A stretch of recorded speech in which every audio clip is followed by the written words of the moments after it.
Hello दोस्तों, मेरा नाम है आकाश और आज मैं आपको बताऊंगा दुनिया की सबसे लंबी नदी के बारे में। दोस्तों, दुनिया की सबसे लंबी नदी है नील नदी, जो कि अफ्रीका कॉन्टिनेंट में बहती है। दोस्तों, ये नदी इतनी लंबी है कि इसका अंदाजा आप इस बात से लगा सकते हैं कि ये नदी 11 देशों से होकर गुजरती है। तो आइए दोस्तों, संसार की सबसे लंबी नदी नील नदी के बारे में मैं आपको कुछ खास बातें बता दूं। दोस्तों, नील नदी की शुरुआत अफ्रीका के सबसे बड़ी झील विक्टोरिया झील से होती है। विक्टोरिया झील से होते हुए ये 11 देशों से होकर गुजरती है, जिसमें से मेन देश है प्राचीन मिस्र, सूडान, युगांडा, इथोपिया।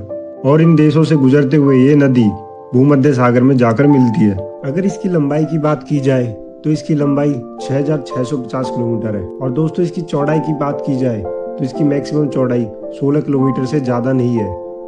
दोस्तों, साथ ही इस नदी की कई सहायक नदियां भी है, जिसमें से मेन नदी है नीली नील और सफेद नील। दोस्तों, आपको जानकर हैरानी होगी कि ये नदी अपने मुहाने पर 160 किलोमीटर लंबा और 240 किलोमीटर चौड़ा डेल्टा बनाती है।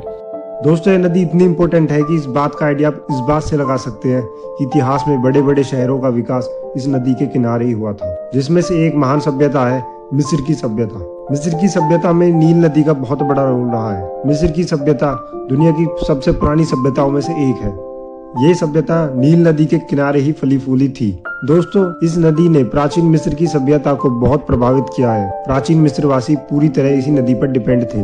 दोस्तों, मिस्र के ज्यादातर हिस्सा रेतीला और बंजर भूमि है, लेकिन नील नदी की आसपास की जमीन काफी उपजाऊ मानी जाती है। इसका कारण है नील नदी की बाढ़। और दोस्तों, हर साल अगस्त के महीने में नील नदी में भीषण बाढ़ आती है, जिसके कारण नील नदी का जलस्तर काफी बढ़ जाता है। शुरुआत में तो यह बाढ़ यहाँ के लोगों के लिए काफी नुकसानदायक होती है, लेकिन बाद में पानी घटते ही यह बाढ़ उनके लिए वरदान साबित होती है, क्योंकि बाढ़ का पानी घटते ही पूरे मैदान में उपजाऊ काली मिट्टी की परत बैठ जाती है, जिसके बाद फसलों की पैदावार काफी बढ़ जाती है, जिसके कारण मिस्रवासी नील नदी की इस बाढ़ को नील नदी का तोहफा भी कहते हैं। दोस्तों, मिस्रवासियों के डेवलपमेंट में नील नदी का बहुत बड़ा रोल रहा है, जैसे कि ट्रांसपोर्ट, फूड, फार्मिंग, घर बनाने का सामान सब नील नदी की वजह से ही मिल पाता है।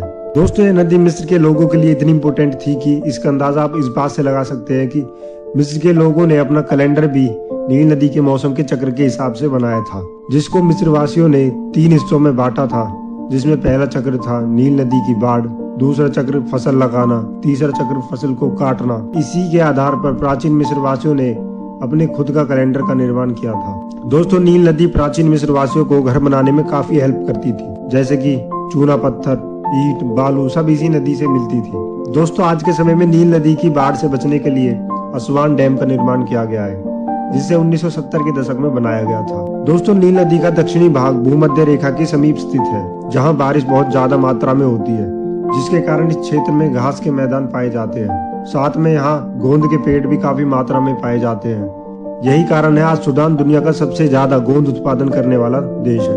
दोस्तों, नील नदी अफ्रीका के लिए वरदान साबित हुई है। मिस्र सहित अफ्रीका के कई मॉडर्न शहर आज नील नदी के किनारे बसे हुए हैं। तो दोस्तों, आज की वीडियो में बस इतना ही। दोस्तों, ये मेरी पहली वॉइस ओवर वाली वीडियो है। कैसी लगी कमेंट करके जरूर बताना। अगर कोई कमी हो तो कमेंट में जरूर एक बार बताना।